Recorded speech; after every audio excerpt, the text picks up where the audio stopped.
Hey,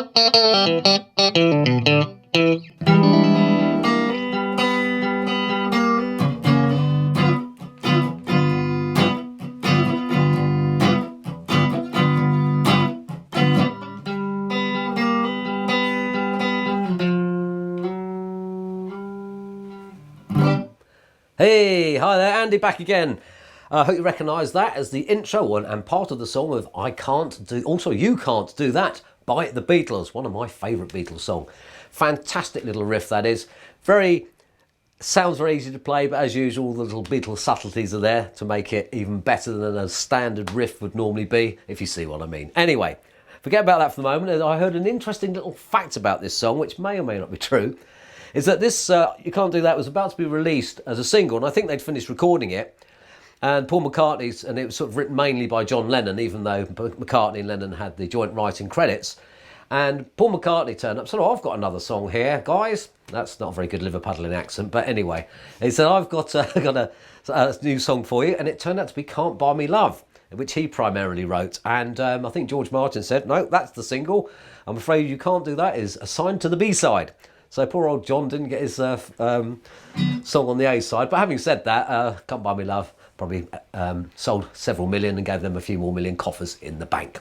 Anyway, so this song, I've chosen this song, well, one, because I like it, but it's great. We've got a couple of challenging chords to play, or one challenging chord with a finger stretch, and you're switching between rhythm and lead as well, and then lead back to rhythm, so it's quite difficult to make sure you hit the right strings. That's one thing.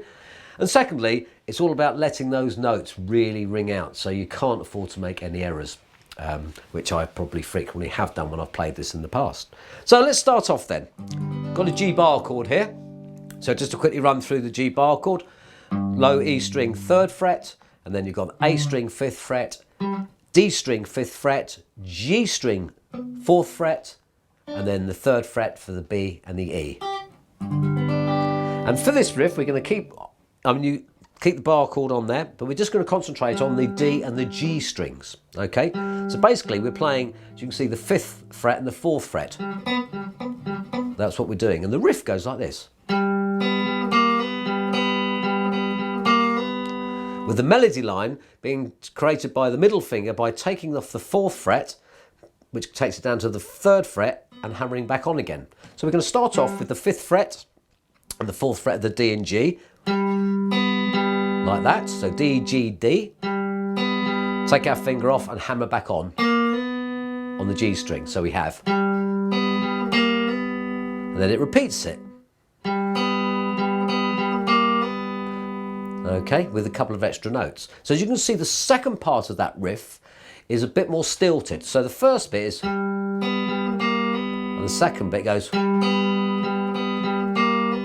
So it's the same riff, using your middle finger to take off that 4th fret of the G and hammer from the 3rd fret of the G. Might be quite a worthwhile practice just to practice doing that first. So the riff goes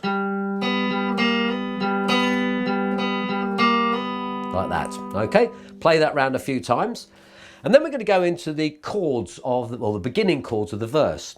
And what we're going to do, we're going to slide up from an F sharp 7, played in this position. So what we have here, we have the 2nd fret of the E, we have the 4th fret of the A string, we then have the 2nd fret of the D, then we have the 3rd fret of the G, and then the 2nd fret of the B and the E. So it goes 2nd fret, 4th fret, 2nd fret, 3rd fret, 1st fret, so 2nd fret, 2nd fret. We're going to slide that up, all those notes up one, like that. Probably playing more of the full chord, and that takes us up to a G7. But this is where it gets a bit more difficult, because what we're going to do now, we're going to play a different version of the G7 chord. So we're going to still playing exactly as everything is there. We've taken out 1 fret from the F sharp to the G.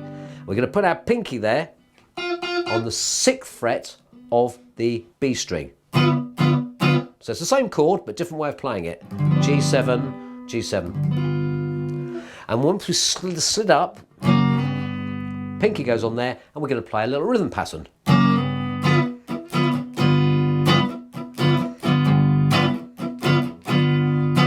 something like that. Sort of starting it off with a downstroke, like that. You can play as long as you like. Just keep playing it and playing it. So far we have this then.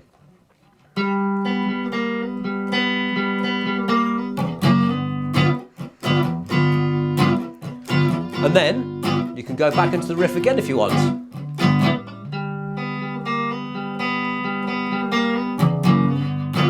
Etc, etc. And you can just play that round time and time again.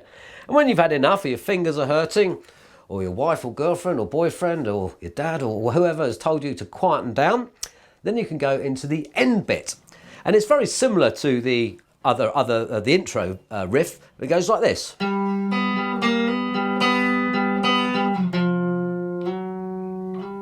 Like that.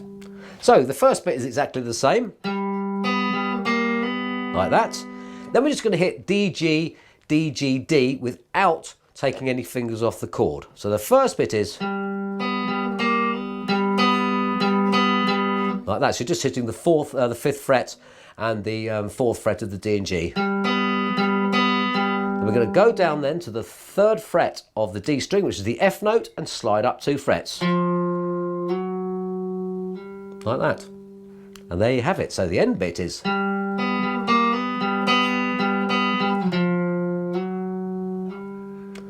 There you go. Now we'll have a little practice in a minute of putting all those bits together. But first thing, probably worth mentioning, is that on the record, first of all, it's played on a 12 string. And I don't think, who's ever heard George Harrison playing the lead bit, I don't think he hammers on and off. I think he plays all the notes, so it sounds. So you might want to play it like that. I've always played it hammering on because I think it sounds smoother. But you may want to choose to do that. And another couple of things at the very end bit, where we slide up, you may want to play all the notes, like that. Or you may want to slide up 3rd, 4th, 5th fret on the D, but also do the same on the A string. Or something like that. Or you can maybe want to lead with the A string. Entirely up to you. So different variations that you've got there to play around with. Okay, so I'm now going to play the intro. Going to play the rhythm bit and then the end bit, and so that you can join along with me or just watch what I'm doing and then go away and practice yourself, and hope you really enjoy it. So here we go after a count of 4. 1, 2, 3, 4.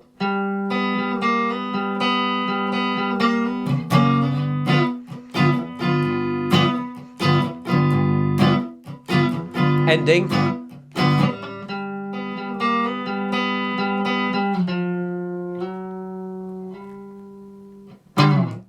So if you're a Guitar Coach Academy member, this series of videos is available on the member site along with all the tab and playing notes. But if you're not a member, just click the link somewhere on this page and check it out.